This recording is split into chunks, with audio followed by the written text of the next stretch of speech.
Welcome back to the GSMC Baseball Podcast, brought to you by the GSMC Sports Network. I'm your host, Sam Menzie, and we have a great show for you today. First topic we're going over is Aaron Civale being traded to the Milwaukee Brewers and some mid-pack for the league on that. After that, going over some reliever to starter transitions, guys who made the transition from a reliever to a starter in the offseason, how things are going. Grayson Rodriguez and his amazing season for the Baltimore Orioles, the Rockies trade deadline, and the Rookie of the Year leaderboard updated. So yeah, before we do all that though, I'd like to ask you to please like and follow the show. We do get a number of questions from viewers, so to ensure that your question does get read on the air, please use the link, gsmcpodcast.net. You ready to set up the show, and it really means a lot, so thank you so much for that. And let's get into the show for today. Alright, so first topic we're going over is, of course, Aaron Civale and him being traded to the Milwaukee Brewers. So let's get into it.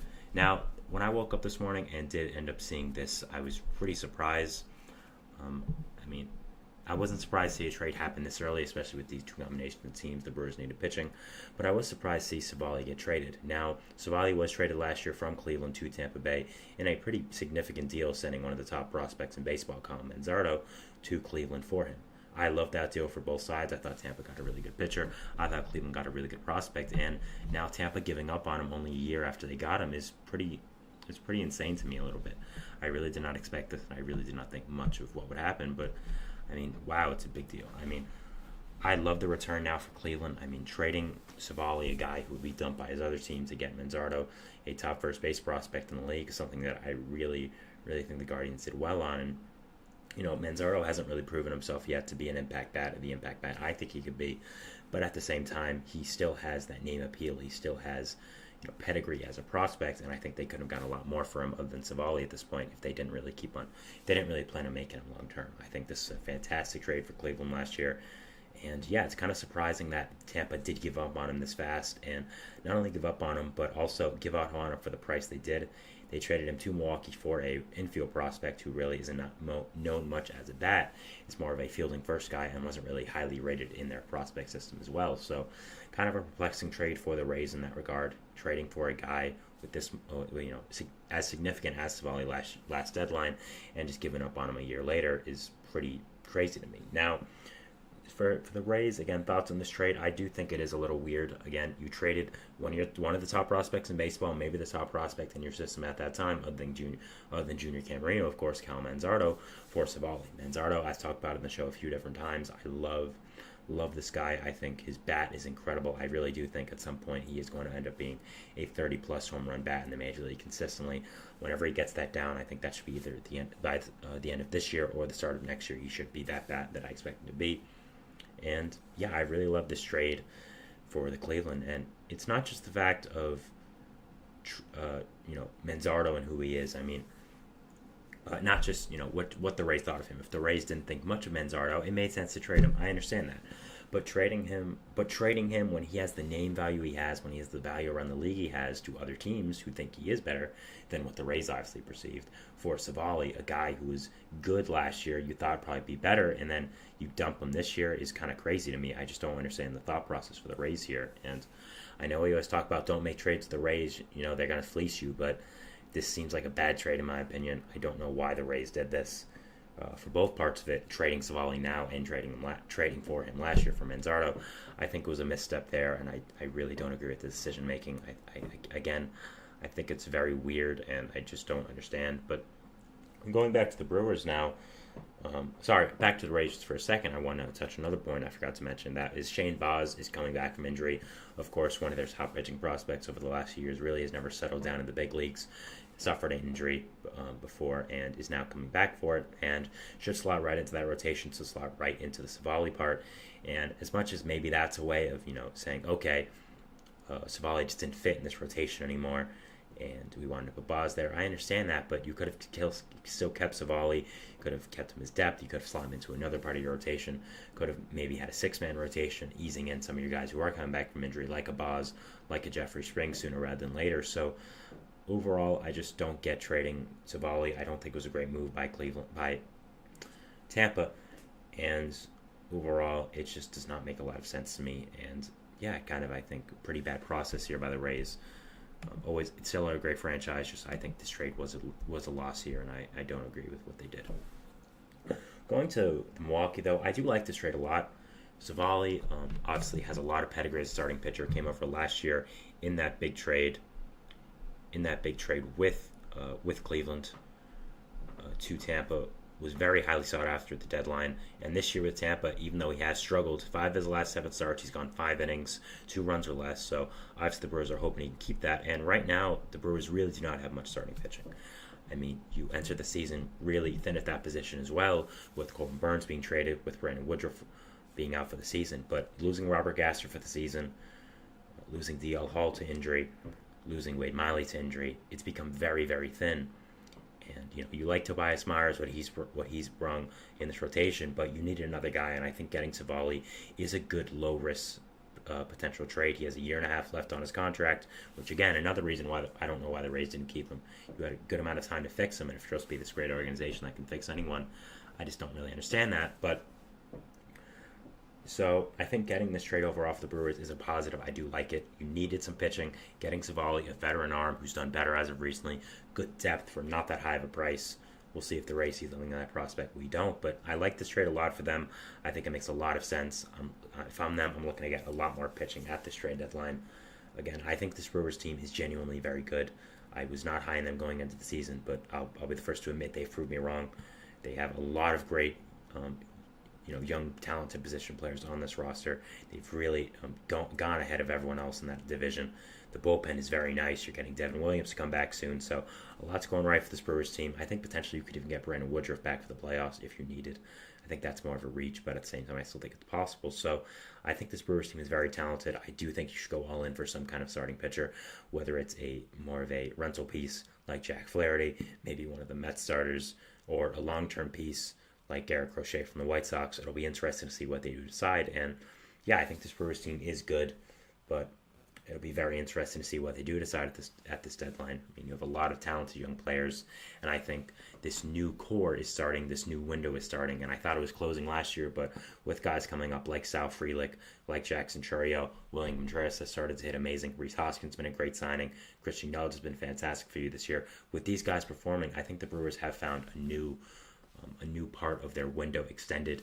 And if I'm them, I'm trying to add to that. I'm trying to get some more starting pitchers on this team. I think Civale was a good start of a buy low candidate, a guy you didn't really have to give much up to get, but has a big potential. But overall, I am trying to get more people, and I think you really do need to add starting pitching for this roster, because other than Freddie Peralta, I would not feel very confident in what is going on with this team right now. So next, we have for the Rays, what is their outlook now? The Rays are going to be a very interesting team to track as we go into this deadline. I've talked about them before. There's a lot of interesting decisions that the Rays are going to have to end up making.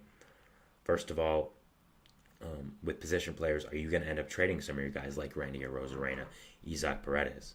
Some of these guys who are very good players, maybe having some down seasons, really mainly for Randy. And are you going to go into more of a rebuilding, retooling situation? Are you going to trade some other pitchers?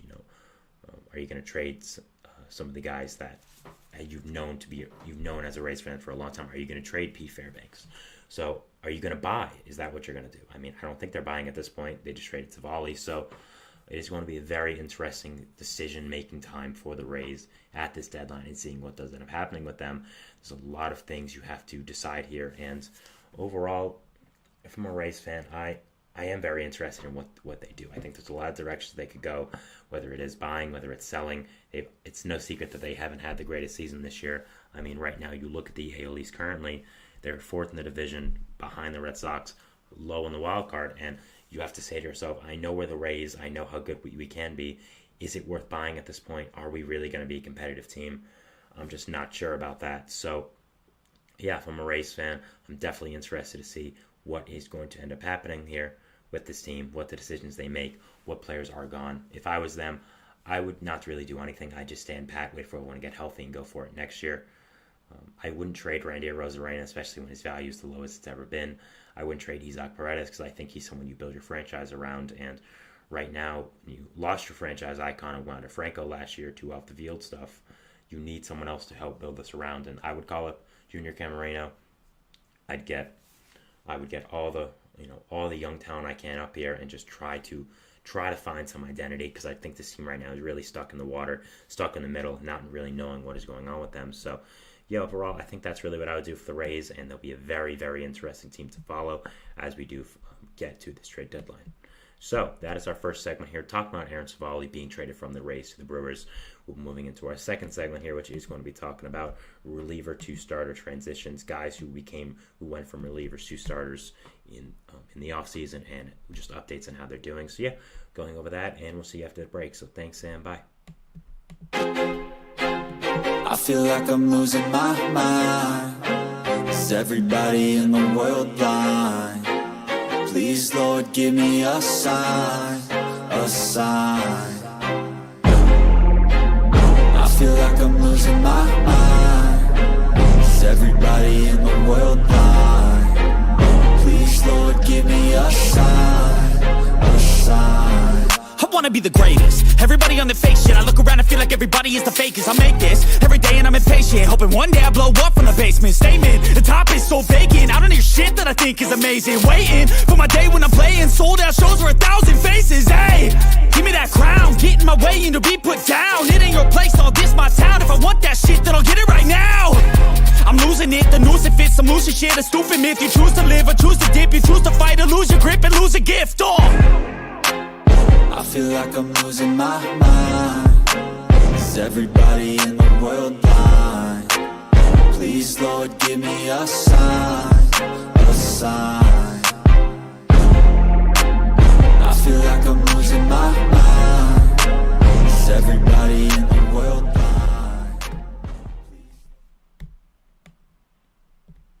And we're back here on the GSMC Baseball Podcast, bringing you our second segment, which is going to be talking about some relievers who became starters and just what's going on with their seasons.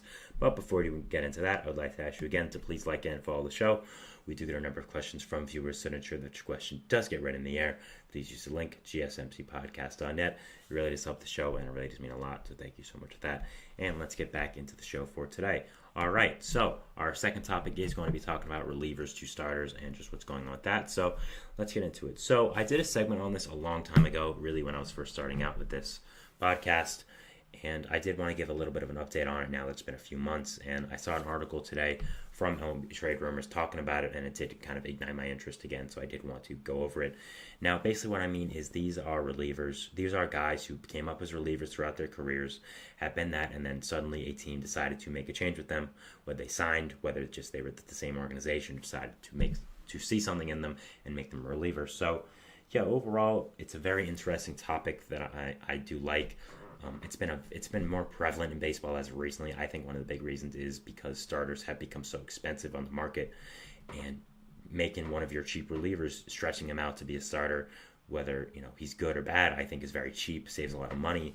And if he's great, I mean, you get a really good starter for cheap for someone you didn't really expect to be a long-term piece, and make him really important. So it's been very interesting to see the transition of these guys, and just I'm going to talk about them. So yeah, so first off, we have Garrett Crochet from the Chicago White Sox, probably the most known name at this point for this.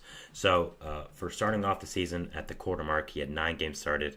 He had 46 and 2/3 innings, a 4.63 ERA, a 2.47 SIERA, though, 34.2 K percentage, a 4.8 walk percentage, and a 43.88 ground ball percentage. Then, since then, he has 9 games started, 54 2/3 innings pitched. I don't know what's wrong with me right now. And a 1.65 ERA, a 2.27 SIERA, 36.3 K percentage, a 5.2 walk percentage. Now, I've talked about Crochet in the show before. I'm pretty sure I had my own segment on him at one point. And yeah, this guy has just been fantastic since becoming a starter for this White Sox team. I mean, he was a top draft prospect coming out of the draft for the White Sox.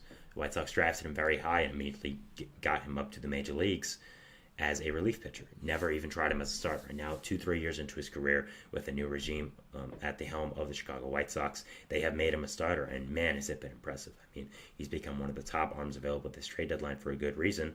And he's just been absolutely fantastic. I've talked about it before, but the one thing that stood out for me with Crochet was how well his control has been. I mean, his K to walk ratio is pretty incredible for any starter, and for a guy who was a flame-throwing reliever before. So the way he's been able to seamlessly transition back into a starter after being a reliever these first few years, be able to control his pitches, be able to continue how his great fastball, slider, other pitches as well, while having the control, has been truly incredible in my opinion, and just overall has been a fantastic, fantastic piece of this White Sox team. They've got a ton back for him at this trade deadline, and it's going to be a lot of fun to watch. And also I talked about it before, but when you're trading for him, there's still a lot left in this arm. This is a guy who's only been a major league starter for half a season now, has had Tommy John surgery before, has never even played in the minor leagues. So you're not just trading for him now, you're trading for him in the future as well. There's a ton of talent left in that arm, and yeah, if he goes to the right organization, he's going to do a lot of damage, and I'm very excited to see what can end up happening with him and how he is going to perform with his new team, whoever that is, or if he stays with the White Sox. So, yeah, fantastic move by the White Sox. Really has worked out. Next, we'll be talking about another big-time reliever who became a starter, Jordan Hicks of the San Francisco Giants. Of course, Hicks was traded from St. Louis to Toronto at last year's deadline, then did end up signing with the Giants. And when he signed that contract with the Giants, I, like a lot of people, was like, okay, it's a nice contract for a reliever, a little expensive. But then we heard they were turning up to a starter, and we were like, wow. Okay, this is interesting. Hicks was a guy who threw 102, 103 consistently as a reliever, and making that kind of guy's starter is very interesting. It's not something you really expect, and overall, it was just an interesting decision by them. Now, I will say, so far, it's worked out pretty well. I won't lie.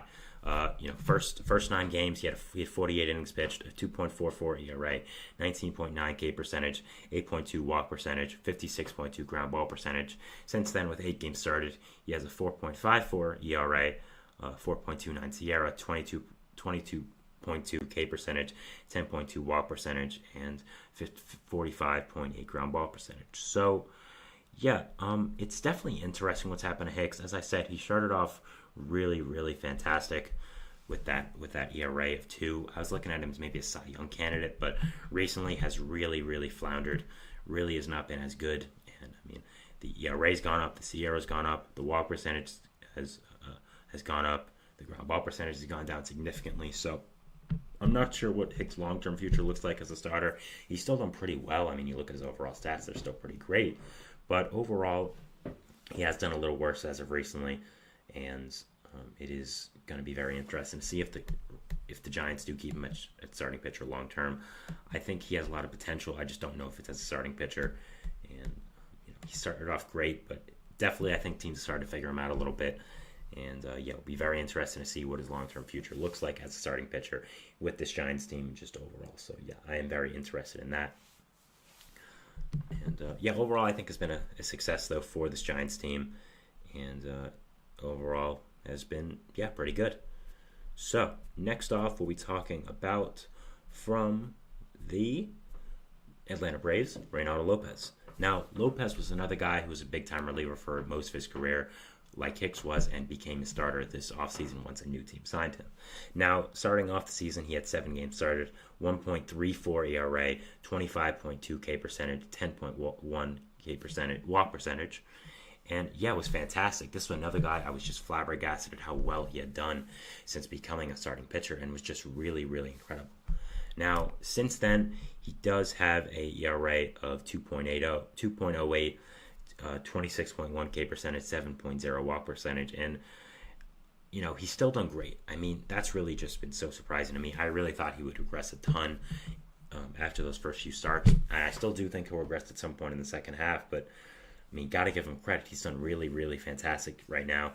The underlying stats don't really agree, that he is going to keep this up. But at the same time, he's done so great that it's honestly, he's been a fantastic signing for this Braves team. And overall, has just been such a great addition to their rotation. He's really helped them out since Spencer Strider went down as well, specifically. Again, I still think he'll regress. I don't think he's going to be this good for much longer, but at the same time, I still think he's going to be a solid starting pitcher, and this signing has definitely been a success for Atlanta. Once Spencer Strider went down, his presence became much more prevalent, and he's become a really nice part of that top 3 there in Atlanta with Max Fried, Chris Sale, and Reynaldo Lopez. So just a great signing there by Atlanta. Really has worked out in my opinion, and overall was a nice signing. Last one we are going to talk about here is from the division rival of the Atlanta Braves, the Miami Marlins, A.J. Puk. Now, Puk was a reliever for a long time with Oakland, and ended up becoming a nice starter here with Miami. Hello, Ruhan in the chat. I believe I'm pronouncing your name right. If not, I apologize, but hello. AJ Puck was a reliever for a long time with Oakland. Ended up getting traded to Miami for JJ Bleday, another former top pick and top prospect, and he ended up becoming a really nice reliever for the Marlins last year. But with the new regime coming in this year, they decided to make him a starter, and it's honestly worked out really, really well. First he had 4 games started in the first half. His ERA was really bad, 9.22 ERA, and has been really horrible. But since then, 2.95 ERA and 21.4 K percentage, 4.8 walk percentage, and so it didn't work out well, just not as a starter, because the second half he started 0 games, and he is a reliever long term, I'd say, for Miami. They tried to make him a starter. It did not work. I was at a Yankees game versus the Marlins when Puck started, and man, he was bad. I mean, man, oh man, he was bad. They tried it. It didn't work. Time to move on. I think Puck is going to be a really nice lefty reliever for the Marlins or maybe some other team in the future. I think he's going to be very good in that role. Just don't make him a starter again. It has not worked out. And I appreciate that the Marlins tried to make something of it, but it really did not work, and it was not a good addition to this Marlins team. Not great. Definitely not great. So, going over the guys, we had AJ Puck of the Miami Marlins. We had Reynaldo Lopez of the Atlanta Braves. We had we had Jordan Hicks of the San Francisco Giants, and then we had Garrett Crochet of the Chicago White Sox. Talking about all of them and their transitions from relievers to starters this year, and just going over how they have performed. So that was our second segment here. Talking about that, we're moving into our third segment here, which is going to be talking about Grayson Rodriguez and his season for the Baltimore Orioles, how fantastic he has done, how big of an addition he has been to this Orioles rotation. We'll be talking about that, so we'll see you after the break. So thanks, and bye. Looking for your daily fix of sports talk without having to pay for it? GSMC Sports Network is available on YouTube. Just search GSMC Sports Network. Get your fix of daily sports talk shows on YouTube, absolutely free. NFL, college football, NBA, MLB, MMA, UFC, fantasy football, and so much more. GSMC Sports Network has shows running all day long, with new sports shows starting every 2 hours. Just like on your favorite cable sports channel, except GSMC Sports Network is absolutely free. Just search GSMC Sports Network on YouTube to catch one of your new favorite shows, like the GSMC College Football Podcast, Chip Shot Football Podcast, Hoops and Heels Women's Sports Podcast, GSMC Basketball Podcast, and so many more. Check it out for yourself. GSMC Sports Network, now available on YouTube absolutely free. Search GSMC Sports Network on YouTube right now.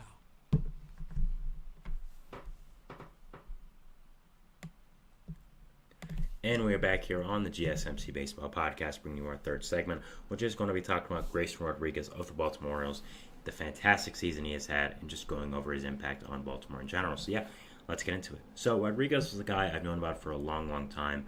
Being a baseball fan, I knew he was a top prospect for a long time with Baltimore. Kind of fizzled out towards the end of that minor league career, and I was always wondering, would he really end up being a significant part of this Orioles' future in this team, or would he kind of be a bust? I always looked at his minor league stats, and I kind of thought, okay, this isn't a guy that is going to be a long-term piece of this Baltimore team. Sorry about moving at the chair there.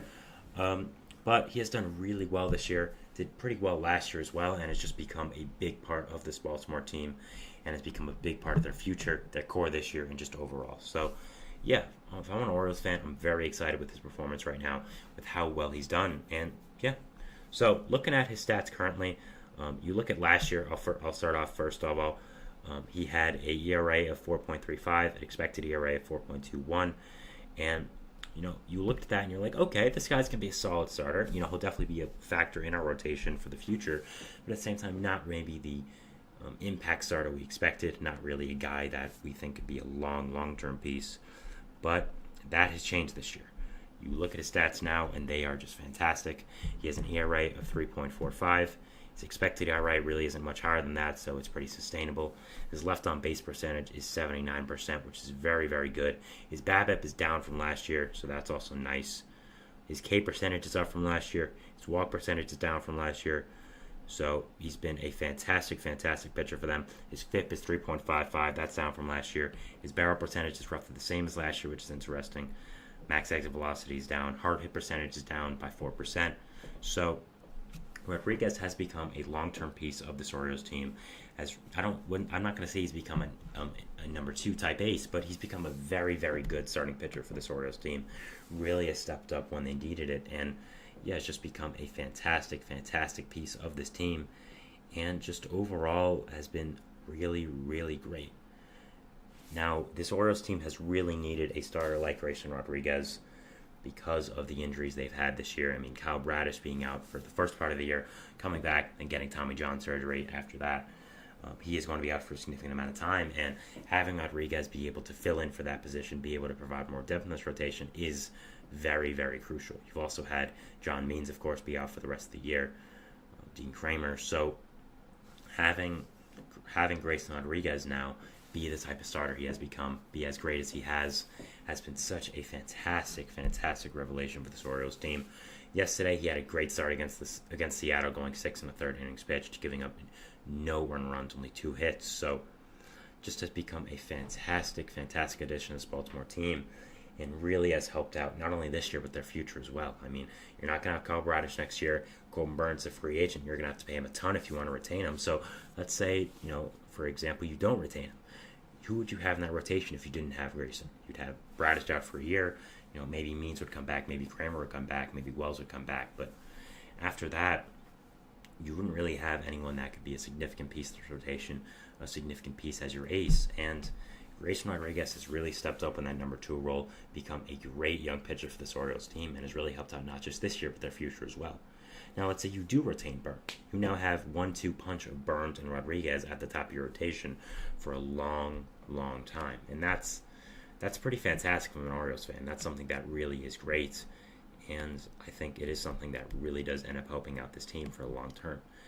That is something that you can point to and say, okay, we've got these 2 guys in rotation for the next 5-10 years. We feel very confident with that. And if I'm an Orioles fan, I'm feeling very happy with how Rodriguez has done right now, how great he has been, and overall has just been a fantastic addition to this Orioles team, fantastic pitcher for this team, and overall has just, again, been such a crucial addition to this team and where they are right now. I mean, looking at the Orioles, where they are in this AL East, they're really in a tough race right now with the Yankees, who have struggled as lately, but the Orioles are still fighting with the Yankees for that first place position, still fighting to get a significant lead in the standings as well. So having a starting pitcher as crucial as Rodriguez right now is such a big addition. I mean, you look at the AL East currently. The Orioles are in first, but they're only in first by 1 game, and with how good the Yankees team has been, you can't really count them out until they're gone. So being able to have this enhanced pitching depth that you've had from Rodriguez has been such a great addition and has overall been great.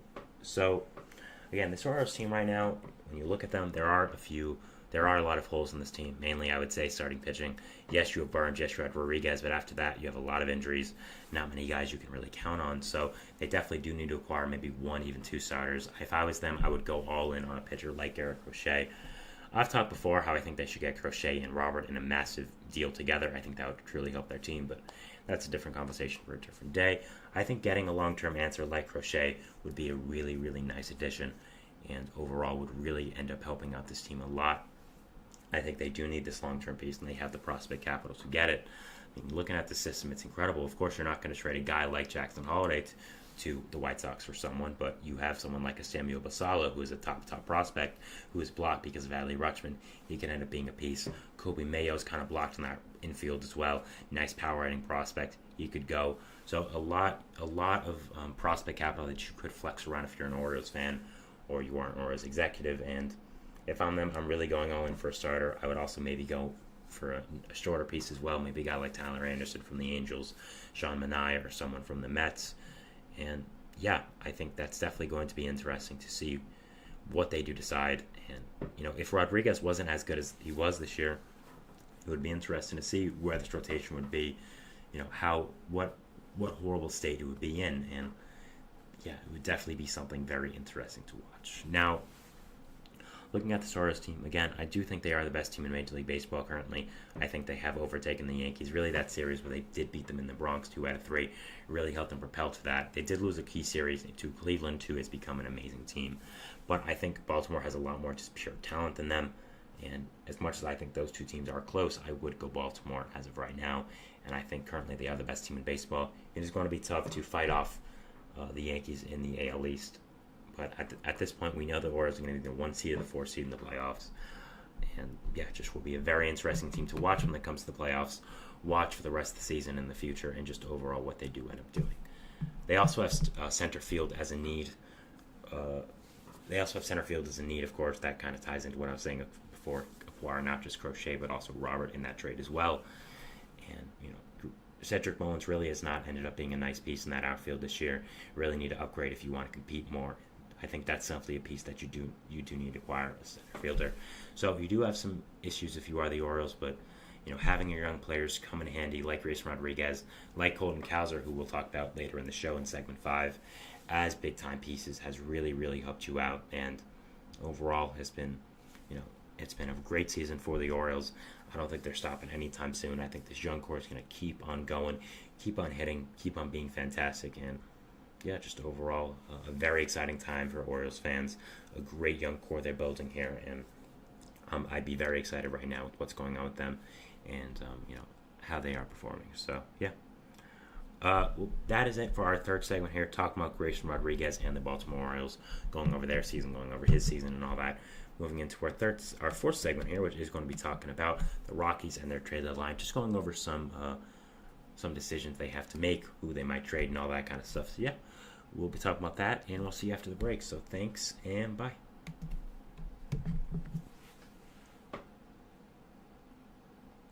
For the best and latest podcasts available anywhere, go to the podcast app on your cell phone and type in GSMC to access free content-rich podcasts on health and wellness, book reviews, sports, entertainment, relationships, social media, movies, technology, finance, and even weird news. Subscribe and download the GSMC Podcast Network's family of shows, available everywhere podcasts are found.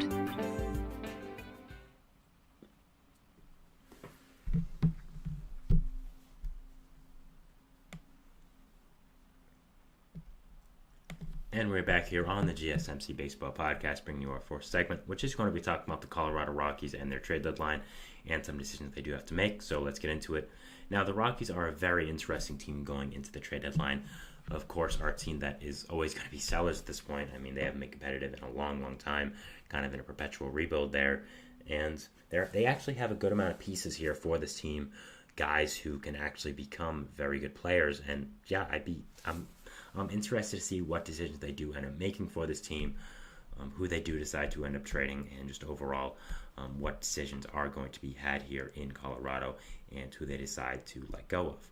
So, first player we have to think about is Austin Gomber, one of their starting pitchers. Now, Gomber was probably the main part of that Nolan Arenado trade to St. Louis a few years ago. I'm sure Rockies fans would love to forget about that trade, but unfortunately, it still is a big part of your team. Still is a big part of your future, and you can't, if I was a Rockies fan, I'd love to just think about how that didn't happen and how that was a dream. But unfortunately for Rockies fans, it was not a dream. It was real, and it definitely has affected them for a long, long time. So overall, Gomber, though, since coming to Colorado, even though you traded Nolan Arenado for him, has been a pretty fantastic get. I mean, he's had a really, really nice season this year. ERA of 4.72, expected ERA of 4.88, and as much as that doesn't look amazing, that's pretty solid for a starter who has control, is a solid starting pitcher, an innings eater, and someone who also plays in Coors Field. I think he would be much better outside of Coors Field, especially for his skill set.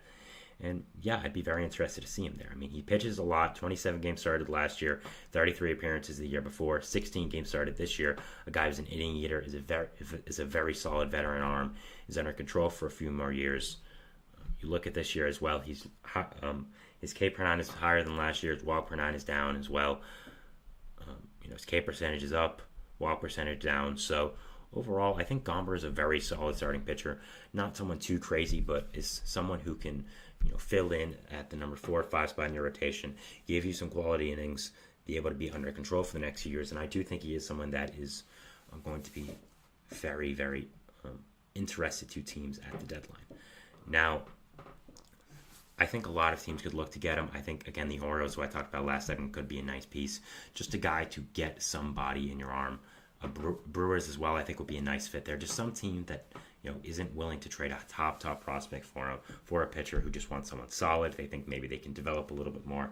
Someone who eats innings at a very quality level, and I think Gomber is that. So that'll be a nice piece to bring back for this Rockies deadline. I do think they are going to trade him. It has been reported that they are listening to offers on him and one of their other starting pitchers, who we'll talk about in about a minute or so. So overall, I think Gomber could bring back something nice for this Rockies team. Could be a good addition to some team, and could be a nice, even if you don't want to make him a full-time starter, could be a nice spot starter. I'm sure he'd have that role on a competitive team. So overall, be very, very interesting to see what Gomber's role is going to end up being on some team, who is going to end up trading for him, and I'm very interested to see what is going to end up happening here with this team. Now, next off, we have the other starting pitcher they are listening to trade offers on. That is Mr. Cal Quantrill. Now, this is reported today in an article in The Athletic, and yeah, Quantrill was a guy who was non-tendered by Cleveland last year and signed with Colorado on a one-year deal. Was a very interesting non-tender, was a former top prospect with San Diego, came over as probably the biggest part of that huge Mike Clevenger trade at the deadline a few years ago. Just really never latched on with Cleveland, really never became the starting pitcher that they expected him to, and did end up getting non-tendered then by Cleveland. Now, since he's come to Colorado, he's honestly done pretty fantastic. He has a 3.78 ERA, has made 17 starts, almost the same amount as last year, 95 innings, only 4 less than last year. After that as well, you look at his expected ERA with his ERA side by side, it's 4.23, which is really not that bad compared to a 3.78 ERA, 4.54 FIP, 4.30 expected FIP, almost at 1 pitching WAR, which is already higher than last year. So he's become a really nice starting pitcher.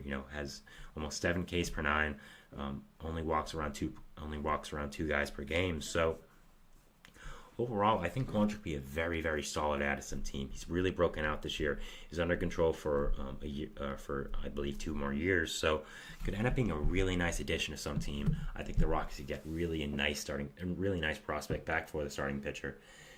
And overall has become a really nice signing for this team. I mean, these are kind of signings that the Rockies have to do if they want to be a competent organization, an organization that people look at and say, they aren't a dumpster fire. They aren't horrible. I mean, the Chris Bryant contract's really not helping your case, but this was a really nice signing by Colorado. Pick up a former top prospect who was thrown away by his former team, get him back to form, and trade him for something nice. I think this is a really fantastic move by Colorado. Is a great process move by them, and yeah, hopefully they do more of these moves in the future. I think it would really help out, and yeah, overall it was just a really, really nice move by them. Props to them, and good job. Next, you also have 2 other guys that I think are going to get a good amount back for this team at the trade deadline. First off, Elias Diaz, their catcher. Now, Diaz has consistently been one of the better catchers in the league for the past few years now. I don't know where he came from, but was a very under the radar signing with this Rockies team, and doesn't really get the credit he deserves being on this Rockies team, considering they are the Rockies. But since coming over to Colorado, has become a really great hitter. 107 weighted runs created plus this year, was an all-star last year with their team, kind of fizzled out towards the second half, but still was really good. And was a non-roster, was a guy who was cut by the Pirates a few years ago, came to Colorado, his 5th year there now, and has just become a very, very solid catcher. He isn't the greatest defender, but for a hitting catcher, can't really ask for much more than Elias Diaz, and he's just been really, really good. So I think there could be a lot of teams that show interest in Diaz, some teams that do need an upgrade at the catcher position if you are trying to compete. I mean, I think Philly could potentially look to get Elias Diaz if JT Realmuto does have a setback in his rehab. Of course, we're not sure when he'll come back, so that could be something interesting to see there. Also, looking at some other teams as well, I think the Padres could potentially look to add Diaz. Luis Campusano is fine, but I think getting a veteran like Diaz would really help out your team and would be a very interesting addition to you guys. If the Yankees want to improve at hitting, I think they could get Diaz. Also, the Guardians, if they want to split time with him and Bo Naylor, maybe get one of them more shots at DH and just add a nice hitter, I think that could be a good addition as well. So overall, I think there are a lot of teams that show interest in Diaz. I think you can end up getting a good amount back for this Rockies team. And yeah, would just be an overall very interesting addition to some team. Would be a very interesting move by Colorado to end up trading him. And yeah, I'm very interested to see what they do end up deciding at this deadline and overall what his future looks like. Next for the Rockies, the question is Ryan McMahon. I've talked about Ryan McMahon a lot in this show, how fantastic he is, how good of a player he is. And the question for the Rockies is, do they trade Ryan McMahon? McMahon is a fantastic, fantastic player, has really broken out this year, is under a cheap contract for the next few years, and if you trade him, you get a lot back. I really do think you get a top 50 prospect in baseball back from McMahon with how good he has been, with how much control he's under, and how cheap his contract is. Now, what we've seen is that the Rockies do not want to trade McMahon. They view him as a franchise player. The Rockies owner loves him, and also trading him would really kind of, I would say, upset the fan base, but at the same time, I think it would be the right decision to trade McMahon. When you're this Rockies team who is at least 2 to 3 years away, you have some nice pieces coming up to the minor leagues. I'll give you credit for that. You have a top 3 pick this year. Chase Dollander I really like. I like Jordan Beck a lot. I like Adel Amador. I like Ezekiel Tovar. But you are still 2 to 3 years away. And McMahon, I don't really think he'd re-sign in Colorado if he's going to become this good of a player. I don't really know if he's going to be this good again. And being able to trade him at this value, this high value, getting a great prospect back for him would be a fantastic addition to this core and this future. And I do think it is the time to deal him. I think there are so many teams that could show interest in McMahon. Any team that needs a big bat or someone that can play in the infield, I think the Braves would show interest. I think the Mets would show interest. I think the Brewers would show interest. I think the Pirates especially would show interest. I think the Dodgers would show interest. I think the Padres. I think the Yankees especially. He's been someone that's really been connected to the Yankees. I also think that the Orioles could. I don't really think that would make sense, but hey, if you want to just get a big bat, I think that would be a good addition. The Mariners especially makes sense. There are a lot of teams that could use a player like Ryan McMahon on their team, and trading him at the highest value he's at right now and probably ever is going to be, I think would be a good addition. I think I understand that you like him a lot. He's become a great player for your franchise, but at the same time, you do have to. I think it's time to move on from him.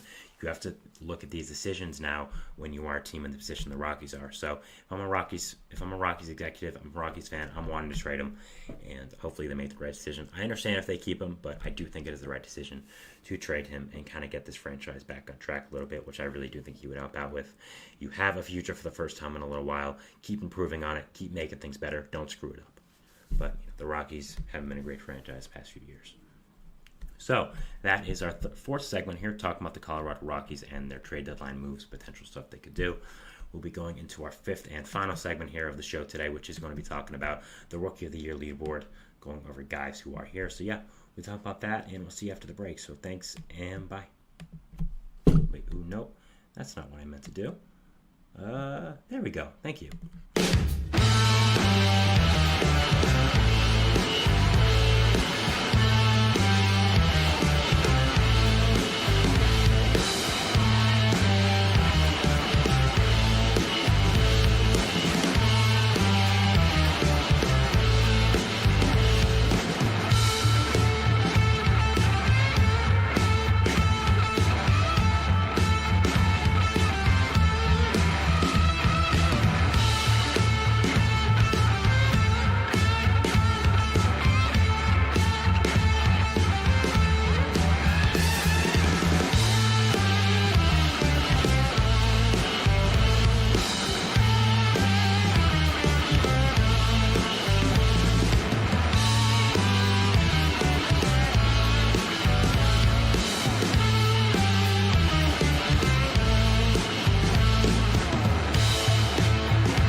And we're back here on the GSMC Baseball Podcast, bringing you our fifth and final segment here. We're just going to be talking about MLB.com's Rookie Watch, their leaderboard for the top rookies of the year so far. And yeah, just going over it, giving my thoughts, and we'll be talking about it. So yeah, we're going to start off with the American League, go 5-1, and then go to the National League and go to 5-1 as well. So yeah, starting off in the American League at the fifth spot for the Rookie of the Year leaderboard, we have from the Texas Rangers, Wyatt Langford. Now, Langford has a very interesting season. If you've listened to my show in the past, I've talked so much about Langford. I think this is a fantastic, fantastic player, fantastic prospect for the future. This is a guy I think is really just going to become a superstar hitter in the league, and really hasn't done that this year. Was a top pick in the last year's draft, barely played in the minor leagues, and then came up immediately to be the Rangers' opening day DH. Struggled in that spot a lot, went on the injured list, and since coming back from the injured list has become pretty much a fantastic player. As hit for the cycle recently, has done really, really great, and overall has just become a really, really good player for this Rangers team. Has done much better as of recently. I picked him as my Rookie of the Year choice, and he has not let me down, and has been absolutely amazing this year. So recently, I should say. I'm glad that he's made this top 5. I think he deserves it to be back in this conversation.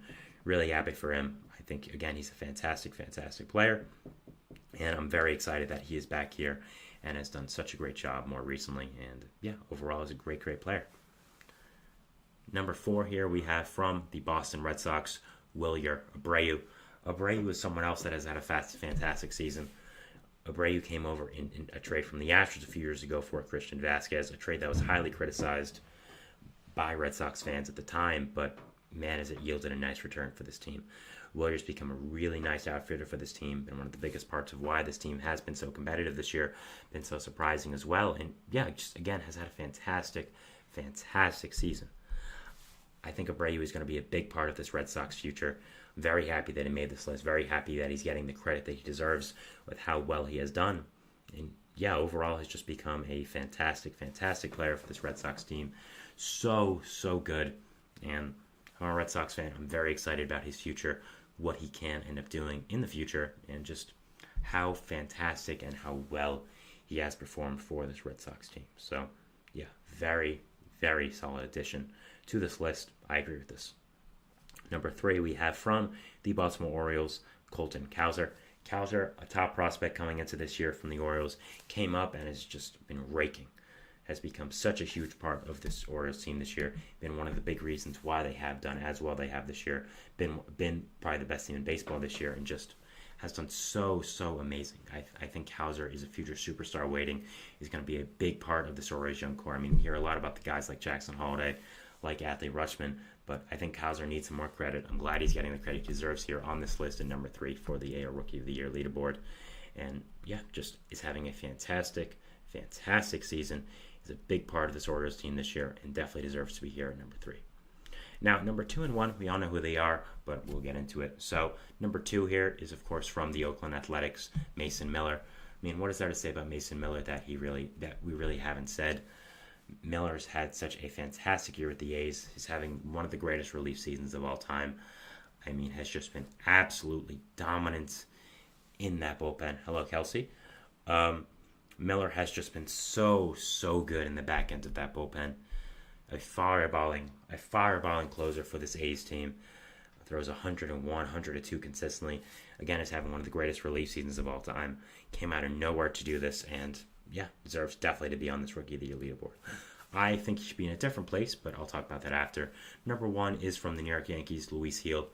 We talk about Gil a lot in this show with how fantastic of a season he has had for this Yankees team. How big of an addition Gil has been for this Yankees rotation. No, Kelsey, I am in New York City, born and raised. Gil has become such a fantastic addition to this Yankees rotation. Has become a guy that really has become such a monumental part of their team this year, and really has just been fantastic to this team.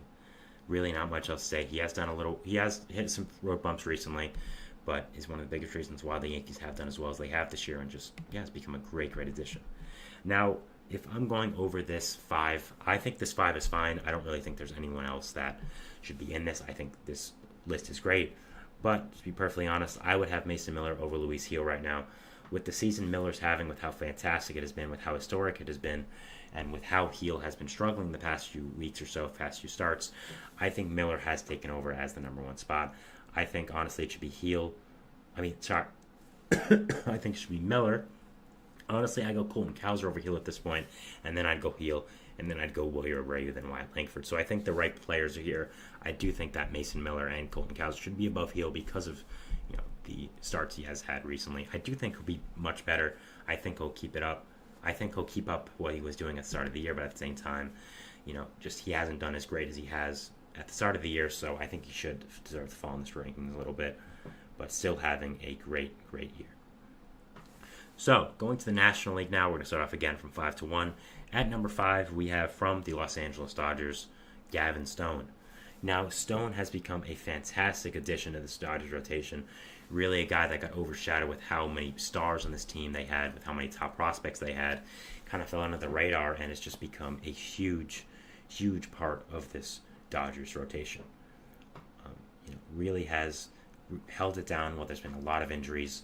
Yoshinobu Yamamoto would, of course, be on this list, but he is injured, so that is unfortunate. But Stone has become a fantastic, amazing addition to this Dodgers rotation.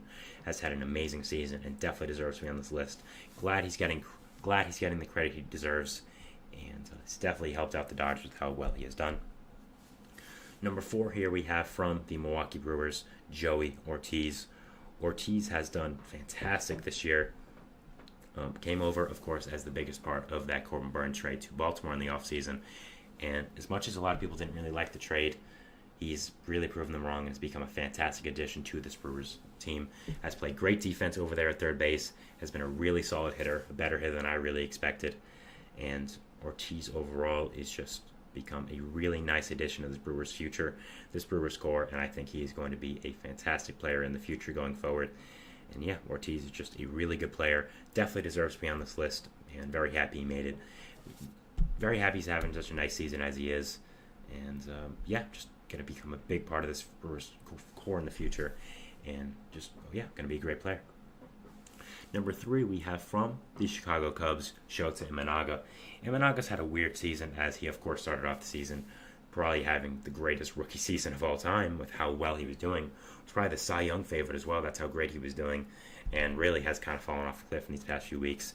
Still, overall, has done really great, but hasn't done as great in the past few weeks. I think players are finally figuring him out, quote-unquote, and overall is still having a good season, is still becoming a great player, but has definitely fallen in this leaderboard the past few weeks or so, has definitely not done as good as he has before, and I think this is the right position for him. Still is having a great season, but not as good as he was before, and definitely, not as great as we expected him to be. So, yeah. Number 2, we have from the San Diego Padres, Jackson Merrill. Merrill is having an amazing season with the Padres. I did a full segment on him, so if you want to hear me talk about him more, please go to that on the channel. I'm sure if you just look it up in my baseball playlist, which should be at the end of this video here, or now you can look at the channel, find me talking about him more. But yeah, Merrill's had a fantastic season, was one of the top prospects in baseball going into the year, has made the seamless transition from shortstop to center field, which has been very impressive, has hit the ball great, has become a huge part of this Padres team.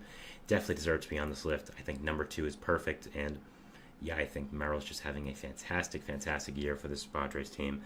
Is so good and just, fantastic. Number 1, of course, is from the Pittsburgh Pirates, Paul Skeens. I mean, Skeens at this point might win the Cy Young with how fantastic he's playing. Has lived up to every single expectation that's been placed on him, which is not easy considering he was the top prospect in baseball and the top draft pick and a guy we've been looking at for the past few years. And yeah, it's just been amazing for this Pirates rotation. Been an amazing, incredible player, and not much else to say with him. I've talked about him enough on this show with how fantastic he's been. Yeah, definitely deserves to be number 1 on this list. So, NL, I think, is correct. I do think these 5 players are good additions and good parts of the list. I would have tried to get Jaron Jones involved in this list, maybe over Gavin Stone or Joey Ortiz, but I understand picking them over him. He still had a great season, though. Yoshinobu Yamamoto would, of course, be on this list if he didn't get hurt and would be out for a significant amount of time. So, overall, I think both these lists are pretty good. I think both the orders are fine. I have small gripes with both of them, but nothing really too major. So overall, good list. Just did want to go over some of the young talent again in this league, and want to talk about the rookie of the leaderboard and just go over who was on there as well. So that is our show for today, guys. I want to thank you so much for watching. Remember to like, subscribe, hit the notification bell now to get notified when I upload, when all the other great content creators on this channel do. Make sure to follow us on Facebook, Twitter, TikTok, Instagram for more content and updates. I'm your host, Sam Menzie. Thank you so much for watching. Have a great day, and we'll see you at Baseball Shows at us tomorrow. Thanks, guys, and bye.